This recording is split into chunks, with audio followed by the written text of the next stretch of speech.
حتى الملحد يوقن بداخله أن في هذا العالم معنى، وعشان كده أي ملحد بيكره الاغتصاب، بيكره القتل، بيكره الجريمة. لكن لو احنا في عالم بلا معنى كما يزعم الملحد، لن يكون هناك أي فرق بين أي جريمة وبين زر بطاطا.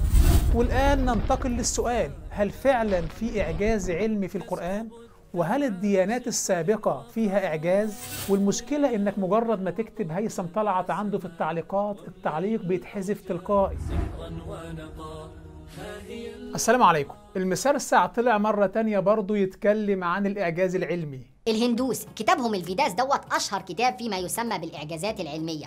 هل حضرتك لما تسمع عن إعجاز علمي منهم خلاص بكرة الصبح هتغير اسمك وتروح تسافر الهند وتصلي معاهم في معبد في مومباي، ولا هيكون ليه أي تأثير عليك؟ صح؟ الفيداس داس على مين؟ يمكن قصده الفيداز اللي هي جمع فيدا بقى اسمها فيداس. فيداس دوت وكمان الفيدا فيها إعجاز علمي؟ ما شاء الله. الفيدا اللي هي أكبر كتاب مليان خرافات علمية في العالم. ليا كتاب كامل عن الفيدا عربي وإنجليزي، رابط الكتب في وصف الفيديو.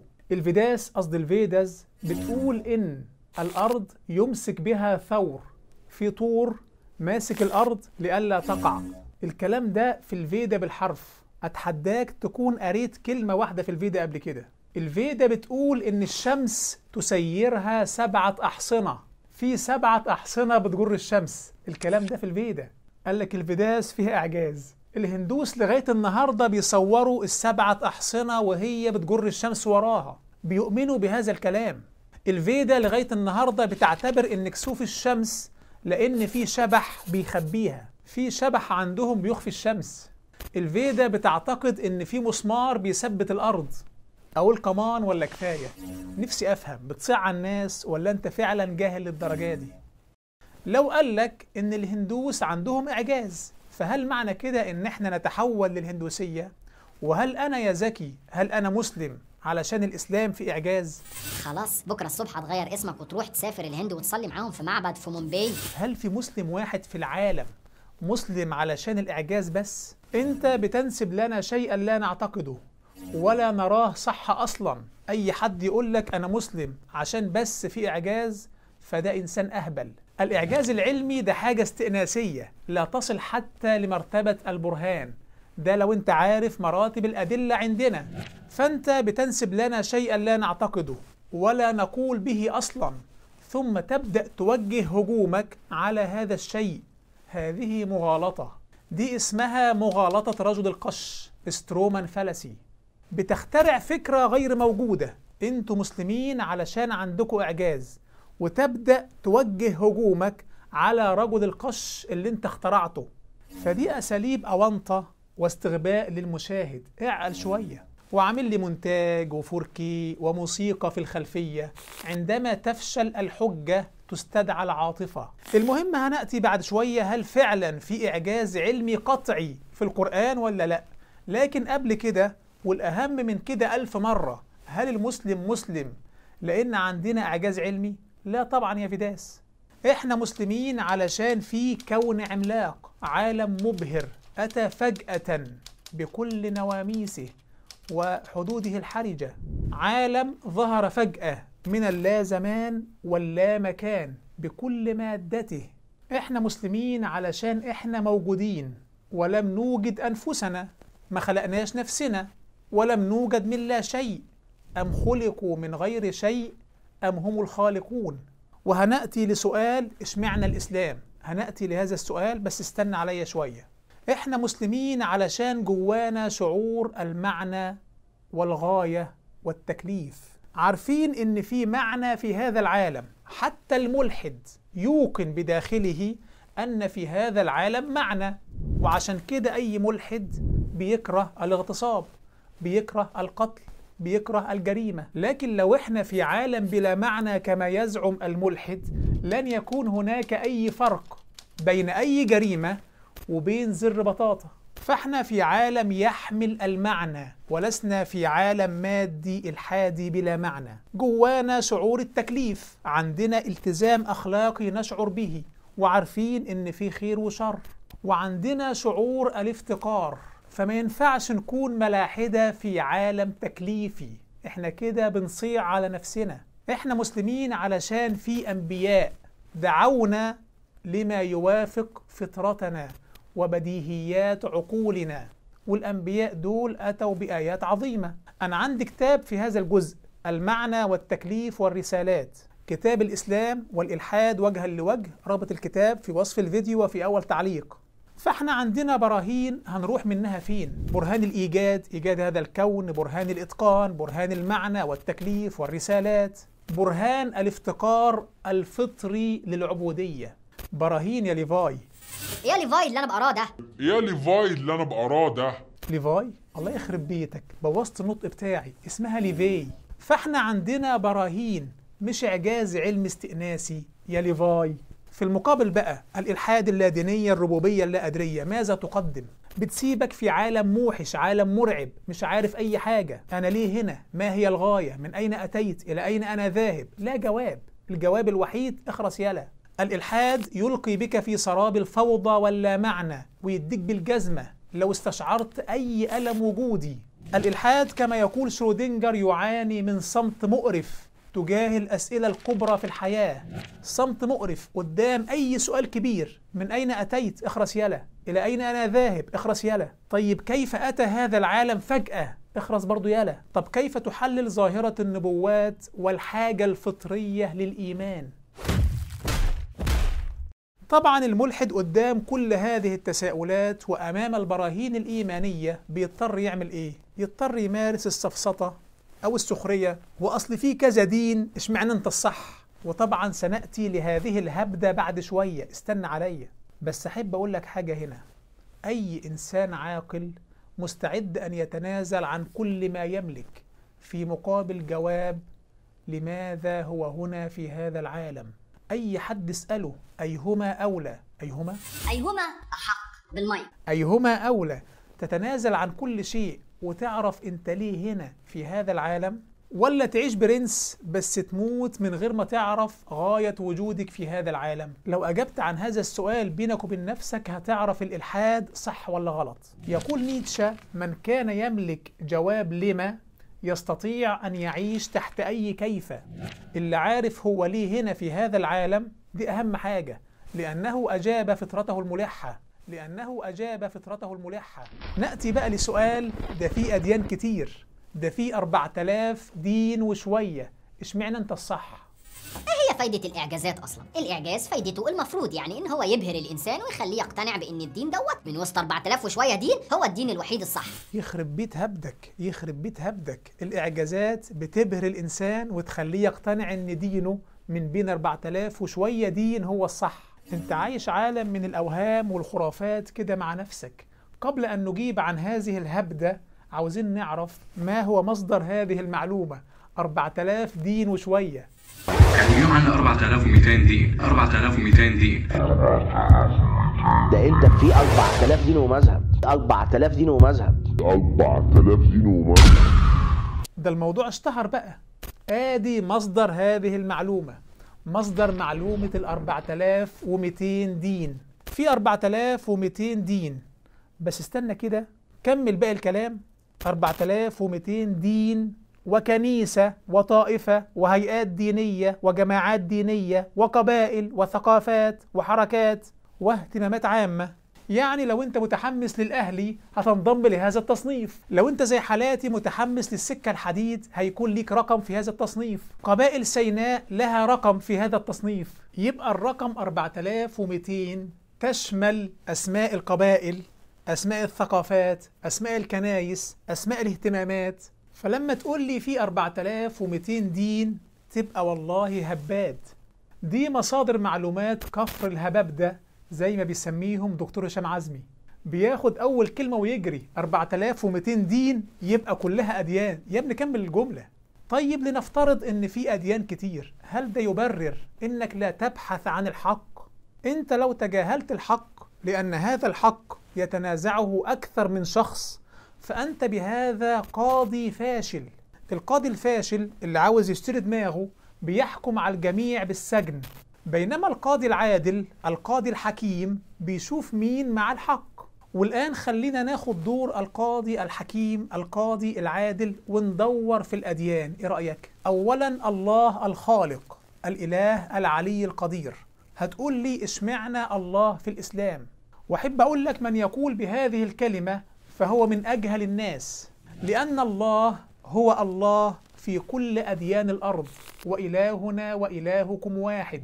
خلافنا مع بقية الديانات أنهم جعلوا مع الله آلهة أخرى، إنما كل الديانات بتؤمن بالله فاطر السماوات والأرض، فدي حاجة عليها إجماع فطري إنساني. ده حتى الوثني بيؤمن بالله، ولئن سألتهم من خلق السماوات والأرض ليقولون الله. والموضوع ده أنا عملت عنه دراسة موسعة في كتاب رسول الأميين، هنقطك رابط الكتاب في وصف الفيديو وفي أول تعليق. فالكل على الإيمان بالله الخالق، دي حاجة ما فيهاش جدال بين الأديان. الفرق بين الإسلام وبين غيره من الديانات أن الإسلام هو الدين التوحيدي الأوحد بس، فلم يبقى على التوحيد الذي دعا له كل الأنبياء، توحيد الفطرة، إلا الإسلام. باقي الديانات أصبح لها من الشرك نصيب قل أو كثر. فأعظم سمات الإسلام هي العقيدة في الله سبحانه، عقيدة واضحة زي الشمس. مفيش دين نزه الله وقدسه وأمر بالتوحيد النقي كالإسلام. وإنت لو بصيت في هذا الكون وتصورت له خالقا لن يقفز إلى ذهنك إلا صورة الاعتقاد بإله واحد. اعتقاد بإله واحد، مش هيأتي لذهنك آلهة جنب بعض ولا آلهة وثنية أو أرضية. لن تقفز إلى ذهنك إلا عقيدة الفطرة، التوحيد. فكيف بقى يأتي ملحد ويحط لي الإسلام في سلة واحدة مع ديانات شركية أو ملاحم أسطورية أو وثنية؟ إزاي؟ قل فأتوا بكتاب من عند الله هو أهدى منهما أتبعه إن كنتم صادقين. فالإسلام هو دين كل الأنبياء، إنا أوحينا إليك كما أوحينا إلى نوح والنبيين من بعده. وما أسهل إنك تثبت أن الإسلام وحي إلهي. معلش قبل ما أخش على الإعجاز العلمي، لأن النقط دي مهمة جدا، داخلين بعد شوية على الإعجاز العلمي وهوريكم مصايب لهذا الصبي.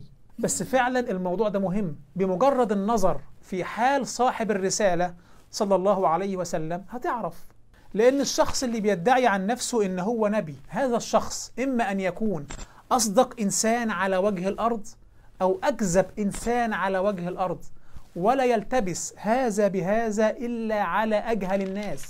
اللي بيقول عن نفسه أنا نبي لغاية ما يموت ويهاجر ويجاهد، هذا الشخص حاجة من اتنين: يا إما أصدق إنسان على وجه الأرض لأنه فعلا نبي، يا إما أكذب إنسان على وجه الأرض لأنه بيدعي كذبا في قضية خطيرة، وهيفضل يكذب في كل خطوة، في كل حركة، في كل يوم، يكذب على كل أحد، هيحتاج يكذب في كل موقف. فمدعي النبوة حاجة من اتنين: يا إما أصدق إنسان فعلا، يا إما أكذب إنسان. وما يختلطش أصدق إنسان بأكذب إنسان إلا على أجهل إنسان. ما أسهل إنك تعرف ده من ده. وعشان كده في الطب النفسي عندنا الشخصية الكذوبة بتكون ليها سمات معينة.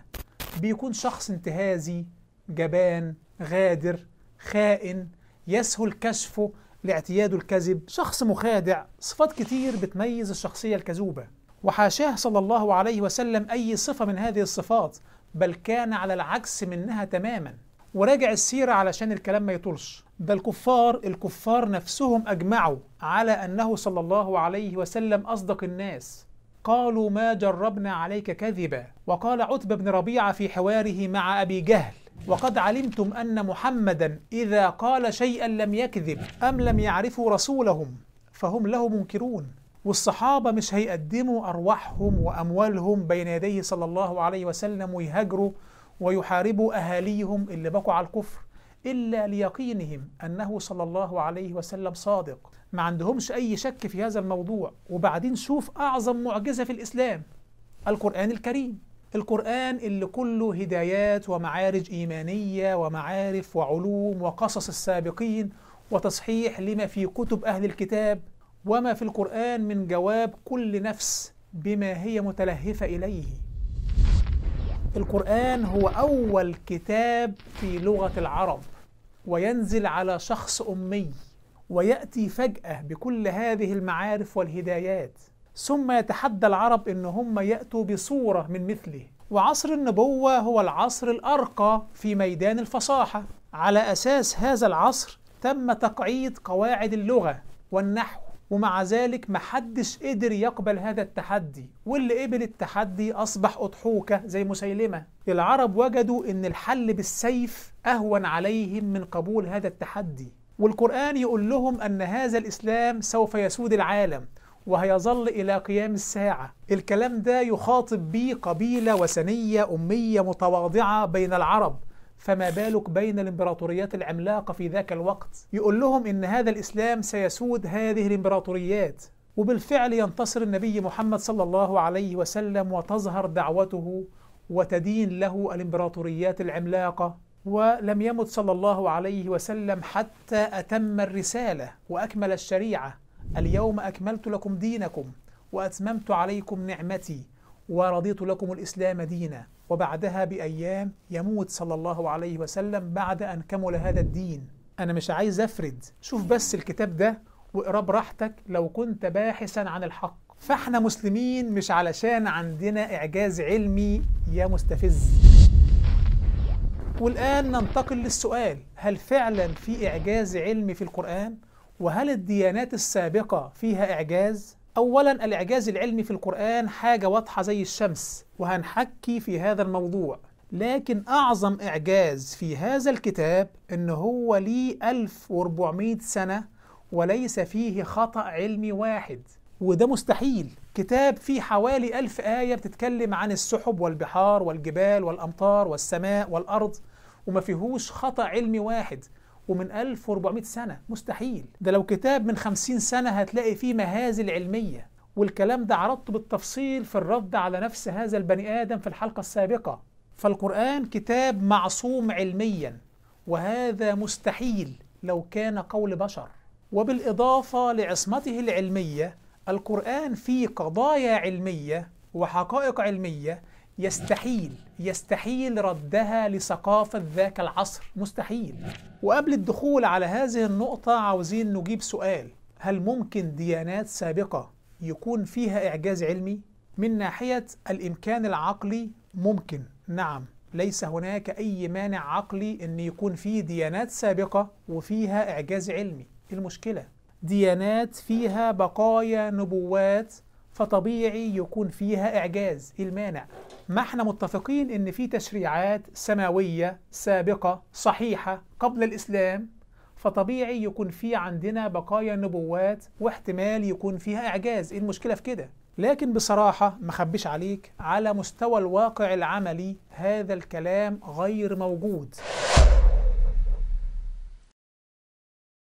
لم أطلع في حياتي على نص واحد في أي كتاب سابق قبل الإسلام فيه إعجاز علمي في قضية واحدة. ما شفتش حاجة زي كده، وأنا بفضل الله قرأت التوراة كاملة 4 مرات بتفسيرها، وقرأت كتب ديانات سابقة كثيرة.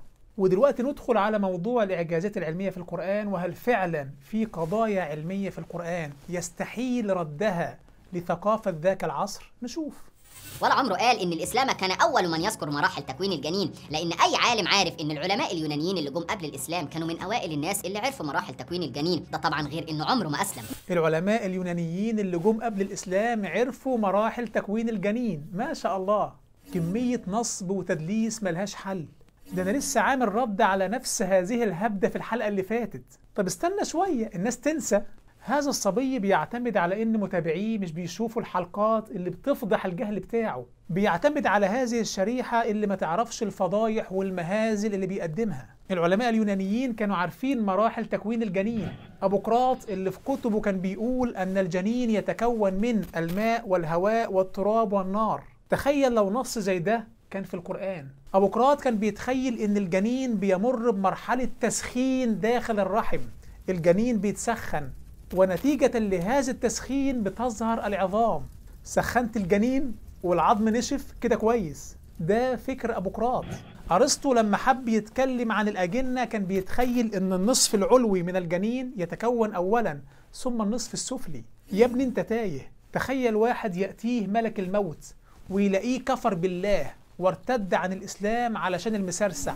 ده اسمه كفر غباء، ما هواش كفر جحود. في كتاب أرسطو حول ولادة الحيوانات كان بيتخيل أن مني الرجل ينزل على دم حيض المرأة المخزن في الرحم فيجمد هذا الدم، زي ما الخميرة بتنزل على اللبن تخليه جبنة، ومن هنا ينشأ الجنين. ده فكر أرسطو. فالجنين في تخيلهم بينشأ من دم الحيض المخزن في الرحم. لو حد قال هذا الكلام النهاردة الأطباء هيجروا وراه. دم الحيض بيتوقف بمجرد الحمل. جيلن قال لهم انسوا هذا الكلام، اسمعوا المعلم ماذا يقول. شوفوا بقى يتكون الجنين ازاي عند جيلن. قال لك ده ماء المرأة بيغذي مني الرجل. ايه الكلام الكبير ده؟ قول يا معلم. قال لهم في جنين قزم داخل مني الرجل، هذا الجنين هيبدأ مع الوقت في التضخم، ومن هنا ينشأ الجنين. الجنين بيكون في مني الرجل حجمه صغير ويبدأ يتغذى من ماء المرأة حتى يكبر. ده فكر جيلن يا بداس. انت متخيل ان فكرة الجنين القزم ظلت في العالم لغاية من 200 سنة بس؟ انت متخيل ثقافة العالم كانت عاملة ازاي؟ كان في اتفاق علمي ان المرأة ليس لها اي دور في عملية الانجاب. مني الرجل بيخثر دم الحيض عند أرسطو، وماء المرأة بيغذي الجنين القزم عند جيلن. ففي كلتا الحالتين المرأة مجرد وعاء لا أكثر. فيأتي القرآن الكريم في تلك الثقافة المكسحة ويخبرنا أن الجنين يتكون من الرجل والمرأة، نطفة أمشاج. إنا خلقنا الإنسان من نطفة أمشاج، والنطفة الأمشاج بإجماع المفسرين أي من الرجل والمرأة. فالنطفة المتكونة دي، البويضة المخصبة دي، ما هياش من الرجل بس، وإنما من الرجل والمرأة. قال القرطبي في تفسيره: زعموا أن الجنين يتكون من ماء الرجل وحده ويستمد الدم من الحيض. كلام أرسطو. والصحيح، يكمل القرطبي، والصحيح أن الخلق يتكون من الرجل والمرأة لهذه الآية: إنا خلقنا الإنسان من نطفة أمشاج، فإنها نص لا يحتمل التأويل. شايفين هنا تمسك السلف بالوحي الإلهي؟ قال لهم ده نص لا يحتمل التأويل. طز في كلام أرسطو. ما ينفعش أتلاعب بالقرآن علشان أوافق أرسطو. ده كان منهج السلف اللي بيحترم النص الشرعي، مش بعضنا اللي على أقل شبهة يطلع يجري. يقول ابن حجر: وزعم أهل التشريح أن المني يقوم بعقد دم الحيض. الكلام بتاع أرسطو اللي هو المني ينزل فيخثر دم الحيض زي الجبنة. يكمل ابن حجر ويقول: وأحاديث الباب تبطل ذلك. الأحاديث بتبطل هذا الكلام. ابن حجر يرد على أرسطو بالأحاديث، والعلم الحديث يثبت صحة هذه الأحاديث وخطأ أرسطو. فالقرآن بيقدم خطاب غير مسبوق، خطاب لا ينتمي لثقافة ذاك العصر. القرآن بيقول عن ماء الرجل: ثم جعل نسله من سلالة من ماء مهين. جزء بيستل من ماء الرجل اللي هو الحيوان المنوي، وليس كل الماء كما عند أرسطو. وقال النبي صلى الله عليه وسلم: ما من كل الماء يكون الولد. وبعد النطفة الأمشاج اللي هي من الرجل والمرأة بيبدأ الجنين في مراحل التخلق المختلفة، خلقا من بعد خلق. والكلام ده رد على فكرة الجنين القزم اللي مستخبي جوه مني الرجل وهيتضخم مع الوقت. لا، دي مراحل خلق مختلفة، نطفة وبعدها علقة وبعدها مضغة وبعدها تشكل أجهزة. جنين بيتكون خلقا من بعد خلق، ما هواش قزم هيتضخم مع الوقت كما يقول جيلن البريفورميشن. هذه الفكرة السخيفة. بس إيه معنى علقة؟ وهل في حد قبل القرآن قال بهذه الكلمة؟ ثم خلقنا النطفة علقة. بعد النطفة الأمشاج تظهر مرحلة العلقة. كلمة العلقة دي لفظ قرآني مدهش، لفظ قرآني حصري لحد من أهل اليونان ولا غيرهم قال بهذا الموضوع. العلقة في الأساس عبارة عن كائن صغير بيعلق بالجلد ويمتص منه الدم. فالقرآن بيصف هذه المرحلة إنها بتشبه مرحلة العلقة. ونكتشف النهاردة إن الجنين بالفعل في هذه المرحلة بيطابق في شكله شكل العلقة. مش كده وبس، ده كمان بيطابق العلقة في الوظيفة. فالجنين في هذه المرحلة بيعلق بجدار الرحم ويمتص منه الدم، زي العلقة ما بتعلق بالجلد وتمتص منه الدم. هتلاحظ هنا مفيش حاجة اسمها دم حيض متخزن وجنين قزم وكل هذا الهراء لن تجد هذا الهراء. بعد العلقة الجنين هيتحول لمرحلة المضغة، فخلقنا العلقة مضغة، والجنين بالفعل في هذه المرحلة بيكون بالظبط عامل زي اللقمة التي تم مضغها، بيكون أكبر من العلقة بشوية وبتظهر جواه أنسجة، فبيكون بالفعل أشبه باللقمة التي تم مضغها، وبيكون في الجنين ما يشبه آثار الأسنان، آثار الأسنان اللي بتكون على اللقمة الممضوغة. حاجة مدهشة. في حد اتكلم عن هذه التفاصيل أو حتى قرب منها قبل القرآن؟ بل وقبل 200 سنة. ده أرسطو وجيلين كانوا بيتخيلوا أن الجنين الذكر بيأتي عن يمين الرحم، بينما الأنثى بتأتي عن يسار الرحم. ده كانوا بيعتقدوا أن الذكر بيأتي من الخصية اليمنى والأنثى بتأتي من الخصية اليسرى، وكان جيلين بيؤمن بهذا الموضوع بشدة، وظلت هذه الفكرة حتى الثورة الفرنسية. وكان أي حد عاوز يخلي الخلفة كلها بتاعته أولاد يشيل الخصية اليسرى. تخيل لو القرآن نقل فكرة واحدة من هذه الأفكار السائدة. كانوا بيعتبروا أن المني هو دم أبيض كما يقول جيلين. نقول كمان ولا كفاية؟ كيث بقى في الكتاب دوت ذكر اسماء علماء ساهموا في علم الاجنه. على راس العلماء دول مين بقى؟ علماء اليونان طبعا، واللي كان على راسهم ابيقراط اللي هو ابو الطب، وجيلين اللي كتب كتاب حرفيا اسمه تكوين الجنين، واللي ذكر فيه بالتفصيل مراحل تكوين الجنين، نفس المراحل اللي جاء القرآن بعد جيلين بحوالي 450 او 500 سنه وذكرها.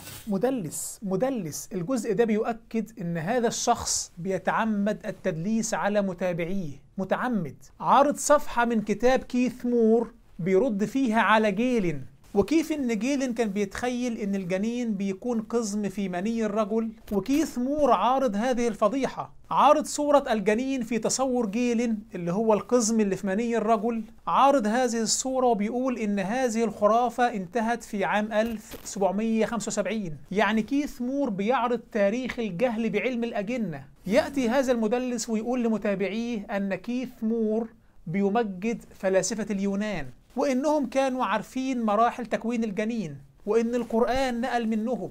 منتهى التدليس والكذب. والله اللي بيتابعه يستاهل. حسبنا الله ونعم الوكيل. نفس الناس تكفر وترتد ولو بالكذب والتدليس، مش مهم. المهم عنده كل غايته في الحياة إن الناس تلحد، دي كل غايته. بص عم كيس يا اخويا حواليه، لقى نفسه في السعوديه، البلد اللي بتقتل الملحدين واللي بتسجن اي حد ينتقد القرآن او يقول انه في حاجه غلط. فقال لهم اوه ماي جاد وات از ذيس، ده القرآن بيوصف مراحل تكوين الجنين، بس عمره ما قال ان دي معجزه. سماجه وكذب والله. قال لهم كيث مور كان في السعوديه، فاضطر يقول لهم ان القرآن بيوصف مراحل تكوين الجنين، وإن الوصف ده مذهل. اضطر يقول كده علشان كان في السعودية. طيب نشوف الآن كيث مور بعد أن ترك السعودية، نشوف ماذا يقول وهو في جامعة إلينوي في شيكاغو بأمريكا. شاهد واحكم بنفسك. But I've always said that it's probably mean more as a non-Muslim for me to tell people around the world that I believe that what is recorded in the Quran is accurate according to our present knowledge. Recorded in the Quran is accurate according to our present knowledge. And as I say, I'm sincere in what I say, is that we just didn't have this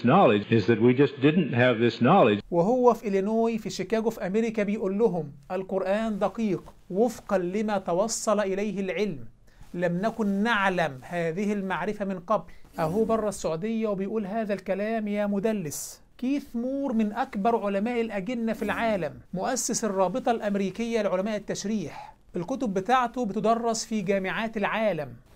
والله لو جبت لك الأجنة نفسها وقالت هذه الأجنة إن تكويننا موافق لما يقول القرآن لن تسلم إلا أن يشاء الله. في فرق بين واحد عاوز الحق وواحد كل فيديوهاته حرب على الإسلام، بيستخدم الإلحاد شماعة علشان يدعو الناس للردة عن الإسلام علني. زي مثلا يقول لك لقد اكتشف العلماء ان عدد المفاصل في جسم الانسان 360 مفصل، وخد بقى عندك حديث المره دي مش ايه، لا حديث بقى، ما ده الجديد بقى، خلصنا من القرآن واعجازاته وهنألف لكم بقى ايه اعجازات من الاحاديث نفسها. وطبعا دي كانت معلومه كالعاده معروفه من قبل الاسلام ما يتعمل، دي معلومه ذكرها فيلسوف صيني اسمه دونج جون شو من قبل الاسلام ما يتعمل ب 800 سنه في كتاب ليه من اشهر الكتب الصينيه العريقه. في واحد في الصين قال ان في 360 مفصل في الانسان. اولا الكتاب اللي عرضه هذا المدلس فضيحة. هذا الكتاب منحول. منحول يعني كتاب بيكتب بعد وفاة شخصية شهيرة بمئات السنين ثم ينسب لهذه الشخصية، فده اسمه كتاب منحول. فهذا الكتاب اللي انت عرضته منحول، وبعض أجزائه بدأت تكتب بعد وفاة دونج ب500 سنة، وأغلب الكتاب مفكك ومتناقض. ومن بديهيات الطب الصيني إن المفاصل في الإنسان ما هياش 360 مفصل. دي حاجة شاذة جت بالغلط في كتاب، ربما نقلت هذه المعلومة أصلا من الثقافة الإسلامية، لأن المراجع الصينية القديمة في هذا الموضوع واضحة، بتقول بالحرف إن المفاصل في الإنسان 365 مفصل بعدد أيام السنة، 365 مفصل و365 عظمة، فهم بيربطوا كل حاجة بأيام السنة. فالسؤال هنا، انت ليه تجاهلت الرقم المعتمد في الطب الصيني اللي هو 365 ولجأت لكتاب منحول مفكك متناقض كتب بعد وفاة من نسب إليه بمئات الأعوام؟ ليه هذا الأسلوب؟ لأنك غير منصف، تتعمد إخفاء الحقيقة، بتدور على أي ترقيع لإلحادك بأي شكل. المعلومة علميا غلط، عدد المفاصل في جسم الإنسان مش 360 مفصل، وما ينفعش حد يقولك إن كل البشر عندهم العدد كذا من المفاصل، لأن الكلام ده غلط. المعلومة علميا غلط، ما شاء الله، كمان بيتكلم في الطب. معلومة 360 مفصل غلط. المراجع العلمية الكبرى في العالم النهاردة بتؤكد إن الإنسان عنده 360 مفصل. الصفحات الطبية بتقول نفس هذا الرقم 360 مفصل، لكن طبعا كلهم غلط. أيهما قال لنا إنهم غلط؟ مجلة نيتشر، أكبر مجلة علمية معتمدة في العالم، بتقول أن الإنسان يمتلك 360 مفصل، برضو غلط. الكتب الطبية اللي قدامك دي بتمثل مراجع علمية معتمدة بتذكر نفس هذا الرقم 360 مفصل، لكن كل ده غلط، ده كله غلط. المهم أيهما يكون صح، المهم نعرف كيف نرقع إلحادنا. تخيل إلى أي مدى بيعتمدوا التدليس ديانة عندهم. الدجمة أخطر شيء في هذا العالم. ده قالك إن في ناس عندها مشاكل صحية فالمفاصل عندها بتختلف. تخيل إلى أي مدى بيسعى لترقيع إلحاده بأي كلام. وعدد المفاصل عند الأطفال مختلف عن عدد المفاصل عند الكبار، وفي ناس عندهم مفاصل مش موجودة عند ناس تانية. حاجة غم. يعني لما أقول لك إن الإنسان بيمشي على رجلين تقول لي غلط، لأن في ناس رجلها مقطوعة والطفل بيحبي قبل ما يمشي. طبعا أنا واثق إن هذا المستوى من الترقيع منقول من منتديات تحت بير السلم بترد على الإسلام. من بديهيات المعرفة الإنسانية إن الأصل بيكون حاجة ثابتة، وأي خلل أي شيء شاذ لا يخل بالأصل. الإنسان الطبيعي يمشي على رجلين، دي قاعدة ثابتة، ده أصل. الإنسان الطبيعي البالغ عنده 360 مفصل، ده كلام بتقرره أكبر مراجع علمية وطبية معتمدة. تيجي تقول لي أصل الطفل مش عارف ماله، أصل عمتي عندها خلع في المفصل، كلام أهبل، حاجة آخر إفلاس، هيموتوا ويخلوا الناس تكفر بالله. والسماء بنيناها بأيد وإنا لموسعون. أنا كنت قاري ودارس إن معنى كلمة موسعون يعني قادرون، لأن كلمة موسعون في القرآن اتذكرت مرتين، في الآية ديت وفي آية تانية، وفي الاتنين معناها قادرون. مش أنا أجبت عن نفس هذا الموضوع في حلقة سابقة؟ تعلم قبل أن تهبد. لفظ موسعون في الآية ظاهر اللفظ، الظاهر بتاعه يوسع الشيء، ده الظاهر بتاعه. أما تفسير موسعون بمعنى قادرون فسمي الموسع قادرا لقدرته على التوسعة. موسع في الرزق، عنده القدرة على التوسعة في الرزق، فأصلا سمي ظاهر اللفظ موسع بما يؤدي إليه لفظ مقتدر اللي هو التوسعة، ففي النهاية هيؤدي لفظ مقتدر نفس المعنى. انت ليه كده بجد؟ يعني ليه اللف والدوران ده كله؟ قول للناس يا جماعة أتمنى أن تلحدوا، بس كده. والنص اللي انت ذكرته في التوراة أنا برضو عملت رد عليه في الحلقة اللي فاتت. النص موجود في سفر إشعياء النبي: الذي ينشر السماوات كسرادق ويبسطها كخيمة للسكن. stretches out the heavens. ايه علاقة النص ده بالموضوع؟ هل سقف الخيمة أو سقف السرادق يتسع مع الوقت؟ انت جاي تهزر؟ نشر السماوات، ما علاقة هذا النص بقوله تعالى وإنا لموسعون؟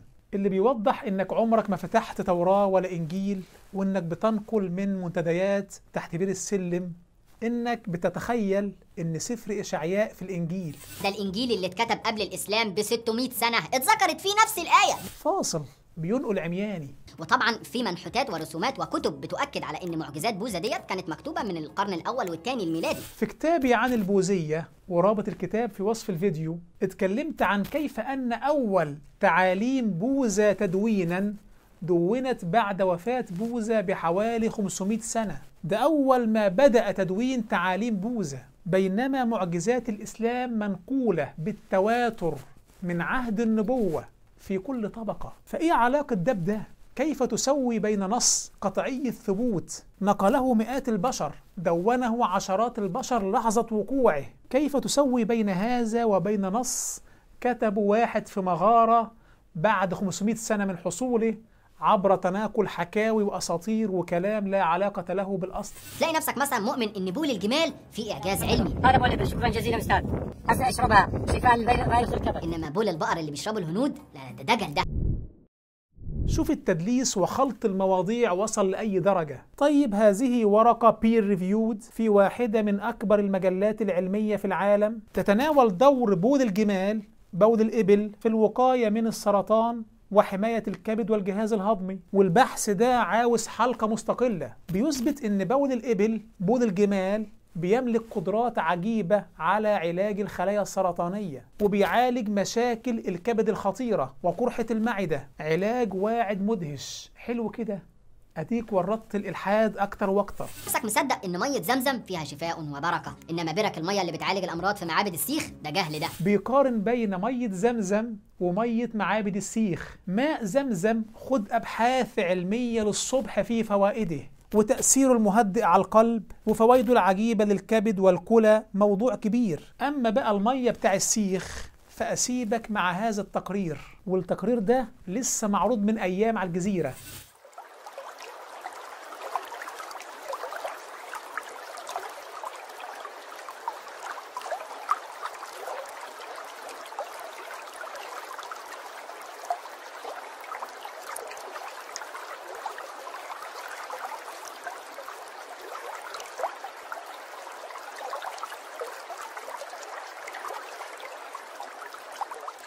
شوف الخزي، لسه الفضيحة ملهاش أيام ويأتي فيداس ويلبس فيها. أكمل هبدك. بعدها بسنين بقى اكتشفت طبعا إن الكلام ده كله كذب، وإن القمر عمره ما انشق قبل كده، ولا عمر وكالة ناسا قالت حاجة زي كده. الموضوع ده اتسألت عنه كتير. كون القمر انشق فهذا حصل بالإجماع في عهد النبي محمد صلى الله عليه وسلم. الحديث في انشقاق القمر متواتر كما قال ابن كثير، فده موضوع نقله جمع كبير من الصحابة. أهل مكة سألوا رسول الله صلى الله عليه وسلم أن يريهم آية، فأراهم القمر شقتين حتى رأوا حراء بينهما. طلبوا آية من النبي محمد صلى الله عليه وسلم فأراهم القمر نصفين ورأوا جبل حراء بين النصفين، فقالوا لا ده سحر، اقتربت الساعة وانشق القمر، وإن يروا آية يعرضوا ويقولوا سحر مستمر. ده سحر، بس محدش منهم قال إن هذا الموضوع لم يحصل. قال الحافظ ابن كثير رحمه الله: أجمع المسلمون على وقوع انشقاق القمر في زمنه عليه الصلاة والسلام، وجاءت بذلك الأحاديث المتواترة من طرق عديدة. والنبي صلى الله عليه وسلم كان يقرأ هذه السورة، سورة القمر،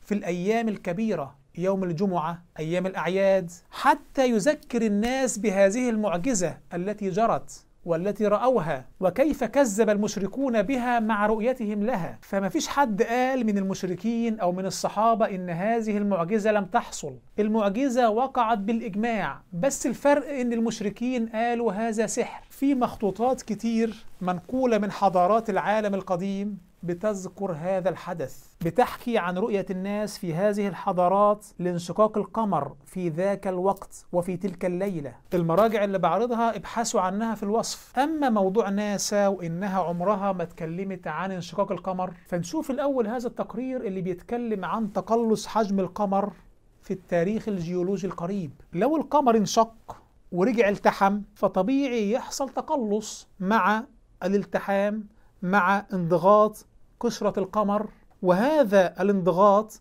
يكون على كل القشرة، صح ولا غلط؟ نشوف الآن التقرير ماذا يقول. A newly published study using images from NASA's Lunar Reconnaissance Orbiter revealed tantalizing hints that the moon has slightly shrunk in the recent geologic past, and in fact may still be actively shrinking today. The research, led by Dr. Tom Waters from the Smithsonian National Air and Space Museum, involved searching thousands of lunar images for specific fault structures called lobate scarps. We know the moon is shrinking by looking at the lobate scarps in detail. They actually reflect the crustal materials of the moon being pushed together, breaking, and being thrust over one another. So that indicates that something has been causing the moon to actually contract or shrink. Finding that the lobate scarps are globally distributed indicates that contraction of the lunar surface is happening on a global scale. And this is critical knowledge to understand the geologic history of the moon. يبقى في احتمالية علمية لحصول هذا الأمر ولا لأ؟ وخاصة إن التقلص بيشمل القمر وليس صدع جزئي، بس المعجزات العينية، الآيات التي ترى بالعين، هذه المعجزات في حتة لازم تفهمها، إن هذه المعجزات لو كانت كالشمس بحيث يستحيل السفسطة حولها مش هينفع. لازم يكون في حتة غامضة علشان اللي نفسه يكفر هيتبع هذا الجزء الغامض. يعني لما انشق القمر في عهده صلى الله عليه وسلم والناس كلها شافوا هذا الحدث، كان في حتة غامضة قالوا احتمال يكون سحر. خدها قاعدة، لازم يكون في جزء غامض علشان يكون في حيز من التكليف. استحضر كده قول الله عز وجل: وقالوا لولا أنزل عليه ملك ولو أنزلنا ملكا لقضي الأمر ثم لا ينظرون. لو نزل ملك الموضوع هينتهي التكليف. لكن شوف الآية اللي بعدها: ولو جعلناه ملكا لجعلناه رجلا وللبسنا عليهم ما يلبسون. هيكون في شق غامض إن هذا الشخص مش ملك، ده رجل عادي، فطبيعي يكون هناك حيز يتحقق من خلاله التكليف. طبعا ده موضوع أنا شرحته في حلقة كاملة مستقلة، رابط الحلقة في الوصف. اقرأ سيرته صلى الله عليه وسلم، وانظر في هذا الكتاب، وانظر التأييد الإلهي، وانظر الآيات والفتوح والعصمة العلمية. هتقطع يقينا أنك أمام وحي إلهي، وبهذا يكون الإلزام على كل أحد وفي كل عصر بنفس القوة. وحتى اللي شاف آية بعينه مش هيكون أحسن حالا منك. أنت تستطيع أن تصل لليقين من خلال النظر في هذه الرسالة. خلاصة النقطة دي أقدر أقول لك من خلال فهم القرآن يستحيل أن ناسا تقطع بأن القمر انشق من 1400 سنة. ما تقدرش تقطع بهذا الأمر يقينا، وإلا لتحول التكليف إلى اضطرار. ساعتها أنا مضطر أؤمن، وده ما هواش إيمان تكليفي، ده إيمان اضطراري. والإيمان الاضطراري ده إيمان ما فيهوش إعمال عقل، ده أنا مضطر أسلم بيه، زي الشمس مضطر أسلم إنها قدامي. بينما الإيمان التكليفي الذي يخبرنا به القرآن أنه يقوم على أدلة قطعية ما فيش جدال فيها، لكن هناك حيز ليتبعوا الناس اللي عندها هوى دنيا، اللي نفسها تكفر، تتبع هذا الحيز الغامض. فأما الذين في قلوبهم زيغ فيتبعون ما تشابه منه، يدور على أي سفسطة، أي حيز غامض، حيز مش فاهمه، فيتمسك به ويصفصط به على الأدلة القطعية اليقينية على صحة الرسالة. وهي دي لعبة الإلحاد التي لا تنتهي، يصفصط على أدلة الرسالة اليقينية بحاجات غامضة مش فاهمها. ما أنت عندك أدلة يقينية، لكن هو عايز يكفر، فبيتبع هذا الجزء الغامض ويغطي بيه على الأدلة القطعية على صحة الرسالة. لعبة.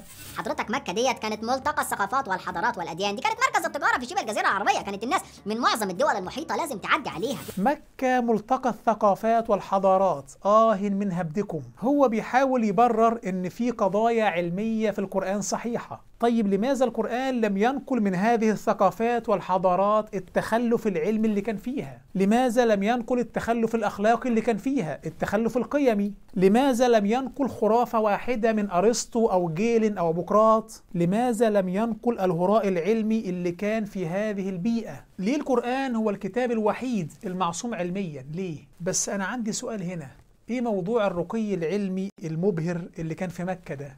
أنا أول مرة أسمع هذا الكلام من الملاحدة. لما يحاولوا يستهزئوا بالنبي صلى الله عليه وسلم يصفوا بلده بالبدائية والسذاجة الرهيبة، وإنها ما تعرفش أي حاجة في العلوم. بينما لما يجوا يتكلموا عن القضايا العلمية في القرآن يحسسك إن مكة أياميها كان فيها فرع لجامعة هارفارد. اوعى تفتكر إني بتكلم عنك، أنت قمة في الإنصاف وتحري الحق. عمركم شفتوه بيدلس؟ الانسان البدائي اللي عايش من 1500 سنه في الصحراء وما كانش يعرف اي حاجه عن العلوم، ما كانش يعرف أي حاجة عن العلوم. حضرتك مكه ديت كانت ملتقى الثقافات والحضارات والاديان دي. محدش بقى يقول لي في التعليقات إن الشخص ده بيدلس، أديكوا شفت أهو الصدق بيبظ من عينه. مكة هذه القرية الأمية الوثنية لم يكن فيها من علوم الدنيا التجريبية شيء له قيمة، بل ولم يكن عندها من القيم الأخلاقية إلا بعض سجايا العرب، لكن في المجمل كانت في درك مخيف من التردي الأخلاقي والعلمي والقيمي. يكفيك في بيان مدى الجاهلية التي كان يعيشها هؤلاء أن نزل فيهم قول الله عز وجل: قد خسر الذين قتلوا أولادهم سفها بغير علم. قال المقداد بن الأسود: لقد بعث الله النبي على أشد حال بعث عليها فيه نبي من الأنبياء في فترة وجاهلية ما يرون أن دينا أفضل من عبادة الأوثان. يقول أبو رجاء العطاردي وهو بيصف حال أهل مكة في ذاك العصر، والحديث في البخاري: كنا نعبد الحجر فإذا وجدنا حجرا هو أخير منه ألقيناه وأخذنا الآخر، فإذا لم نجد حجرا جمعنا جثوة من تراب ثم جئنا بالشاه فحلبناه عليه ثم طفنا به. تخيل شكل البيئة كان عامل ازاي. فلما تأتي رسالة الإسلام المعصومة في هذه البيئة وفي هذه الثقافة وتقود العالم، فأنت أمام وحي إلهي. والأنبياء عبر التاريخ كانوا يخبرون أقوامهم بمجيء نبي آخر الزمان من بيئة وثنية أمية. وبعضهم اتكلم عن مكة صراحة: بشر الله النبي حجي بقدوم النبي محمد صلى الله عليه وسلم الأمي من بيئة أمية، وأزلزل كل الأمم ويأتي مشتهى كل الأمم. مشتهى في النص العبري معناها الذي له الحمد، محمد، ويأتي مشتهى كل الأمم ويأتي محمد كل الأمم. وكلمة الأمم في هذا النص تعني الأميين، وأزلزل كل الأمم ويأتي محمد الأميين. النص ده في التوراة حتى الساعة، وعملت عنه حلقة مستقلة: الذين يتبعون الرسول النبي الأمي الذي يجدونه مكتوبا عندهم في التوراة. والنبي إشعياء بشر بالنبي محمد صلى الله عليه وسلم وأخبر أنه سيبعث في مكة. ورد في سفر إشعياء النبي أن الله قال: هو ذا عبدي الذي أعضده، مختاري وضعت روحي عليه فيخرج الحق للأمم. سيأتي عبدي الذي ينشر الحق بين الأمم، سيرفع صوت الأذان عاليا لترفع البرية ومدنها صوتها، الديار التي سكنها قيدار. سيعلو صوت الأذان على يد هذا النبي في ديار قيدار. من قيدار؟ قيدار ابن إسماعيل عليه السلام، وهو جد عدنان وجد قريش. سيرفع هذا النبي الأذان في ديار قريش في مكة. هذه النبوءة من 3000 سنة، هذه البشارة موجودة حتى الآن في التوراة. وأيضا يرفع الأذان في سالع، تترنم سكان سالع. سالع يقع بالمدينة المنورة جنب المسجد النبوي. سيرفع الأذان في مكة والمدينة على يد هذا النبي القادم. ده كتب أهل الكتاب بشرت بالموعد الذي سيظهر فيه النبي محمد صلى الله عليه وسلم. في سفر صعود موسى، وهو سفر غير قانوني لكنه مكتوب قبل الإسلام، وبعض أهل الكتاب كان يؤمن به كوحي إلهي. في هذا السفر يقول موسى لفتاه بعد أن أدفن ب1750 سنة ستأتي مملكة النبي القادم، وأن هذا النبي رسالته ستكون للناس كافة، وأن الله سينتقم من الأميين عباد الأوثان بهذا النبي. إذن سيأتي في بيئة أمية وثنية. فأتى في أمة وثنية أمية وهدم أوثانهم. موسى عليه السلام دفن تقريبا سنة 1200 قبل الميلاد. بعد 1750 سنة من هذا التاريخ كان زمان بعثة النبي محمد صلى الله عليه وسلم. وعشان هذه البشارات وغيرها أهل الكتاب كانوا يعلمون زمان بعثته صلى الله عليه وسلم. قد أظلك زمان نبي. أدلة كتير وبراهين ثم يأتي فيداس ويقول لك انتوا مسلمين علشان عندكم إعجاز علمي. السؤال المحير واللي بطرحه في آخر هذه الحلقة، ليه كل حلقات الملاحدة ومنشوراتهم وتغريداتهم ليه كلها هجوم على الإسلام؟ ليه الإلحاد بيصر على ثنائية الإيمان والكفر، وإن المرتد لازم يكون محارب للإسلام؟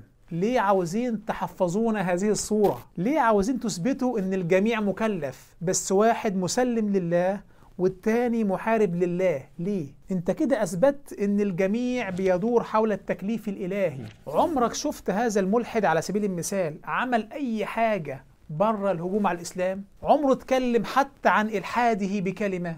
ده انت يا راجل ما تعرفش ان كان ملحد ولا ربوبي ولا لا ادري، ولا هو فارق معاه اصلا. الالحاد تجارة حرب على الاسلام، اثبات لثنائية الايمان والكفر، وأن المرتد محارب للإسلام. شوية حرب على الإسلام ونلم قرشينات من الباتريون حتى يأتي ملك الموت وقضي الأمر وكل عام وأنتم بخير. عارفين إيه هي المشكلة الفعلية النهاردة في ملف الإلحاد؟ إن إحنا مش عارفين نوصل لشريحة كبيرة من متابعي هذا الصبي. دي فعلا مشكلة. في أندر إيج عيال سنها صغير تأثرت بيه، ودي مشكلة لأنه بيلعب على مساحات الجهل وصغر السن، ويعمل لك مونتاج وشوية حركات، فعيل صغير ما عندهوش علم شرعي، ما عندهوش ضبط الأدلة العقلية، يبدأ يتأثر. المسكين ما يعرفش إن هو أمام متريليوس تدليس. والمشكلة إنك مجرد ما تكتب هيثم طلعت عنده في التعليقات، التعليق بيتحذف تلقائي. عامل حظر لأي تعليق في كلمة هيثم طلعت. لعيب بيخاف موت إن الناس اللي بتتابعه يكتشفوا الهبد والتدليس اللي بيعمله. بس في كذا طريقة، ممكن تكتب هيثم طلعت بكذا صيغة وجنبها أي كلمة. تابعوا هيثم طلعت واكتبوا هيثم طلعت بهذه الصيغة. كل حلقاته تم الرد عليها، كلها تدليس ومكر وترقيع للإلحاد. في وصف الفيديو في رابط قائمة تشغيل في هذه الحلقات. للأسف هذه الشريحة وقع تحت مخطط وأجندة لنشر الردة عن الإسلام بينهم. الغاية الشيطانية التي يفني فيها عمره إن هو يضيع آخرة الناس، ويهبد ويدلس ويكذب على أمل إن متابعيه لا يكشفوا هذه الخرابات والهبد اللي بيقدمه. في بقى حدث مهم الأيام الجاية، كاس العالم فاضله أيام. دي فرصة عظيمة في دعوة الأجانب إلى الإسلام. العالم النهاردة بينزف نتيجة لخراب العالمانية وأبواب حرب عالمية ثالثة وانهيار القيم وجفاف روحي غير طبيعي، فالناس بتبحث عن مخرج ثالث. فلو تعرف تطبع كتاب في الدعوة إلى الإسلام بلغة أجنبية وتنشر هذا الكتاب بين هذه الجماهير القادمة، والله فرصة. كتاب زي الإسلام والإلحاد وجها لوجه باللغة الإنجليزية، ورابط هذا الكتاب باللغة الإنجليزية في وصف الفيديو. والكتاب ملوش أي حق نشر، يعني اطبع وانشر زي ما انت عاوز، وإن شاء الله خلال أيام الكتاب هيتاح بلغات عالمية مختلفة، هيتاح بلغات عدة على نفس الموقع إسلام هاوس. الكتاب مركز وجميل في إثبات وجود الخالق سبحانه وإثبات صحة الإسلام. ميدان الدعوة إلى الله عز وجل لازم يكون ليك دور فيه. لازم كل مسلم يهيئ نفسه لأي فرصة في الدعوة إلى الله سبحانه، يكلم الناس عن الله، ينفق من ماله في سبيل الدعوة إلى الله. لما تكلم ملحد ما ينفعش نقفل معاه حوار من غير ما نديه رابط لكتاب أو رابط حلقة أو فيديو في الرد على الإلحاد وإثبات صحة الإسلام. ادي رابط كتاب زي هذا الكتاب، ادي رابط حلقة زي هذه الحلقة، حلقة جميلة بعنوان 11 دليل على صحة الإسلام، والرابط في الوصف. حاول يكون عندك مشروع دعوة إلى الله عز وجل، اشتغل على نفسك واجتهد في ذلك، واستعن بالله، ودايما ندعي ان ربنا عز وجل يهيئك لمشروع دعوة الى سبيله، ويكون هذا المشروع طريقا لك الى الجنة. دلوقتي ابواب الدعوة الى الله مفتوحة لاي راجل واي ست، سهلة، فتوكل على الله عز وجل وابشر. نسأل الله سبحانه ان يتجاوز عن تقصيرنا وعن ضعفنا. اسف لو اطلت عليكم، لكن الموضوع اما جنة او نار، ما هواش سهل. ربي يجعلني وإياكم من أهل الجنة. نلتقي على خير في حلقة قادمة. لا تنسوني من صالح الدعاء، والسلام عليكم. وقال الذي آمن يا قوم اتبعون أهدكم سبيل الرشاد. يا قوم إنما هذه الحياة الدنيا متاع وإن الآخرة هي دار القرار. يا قوم إنما هذه الحياة الدنيا متاع وإن الآخرة هي دار القرار من عمل سيئة فلا يجزى إلا مثلها ومن عمل صالحا من ذكر أو أنثى وهو مؤمن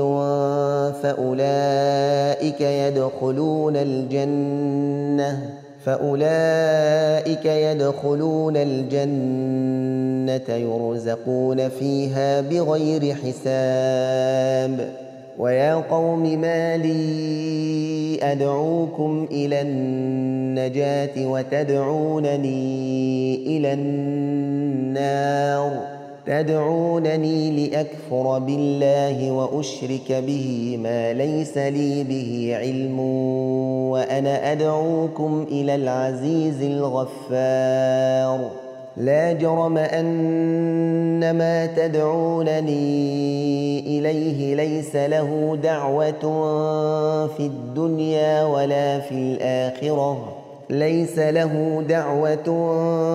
في الدنيا ولا في الآخرة وأن مردنا إلى الله وأن المسرفين هم أصحاب النار فستذكرون ما أقول لكم وأفوض أمري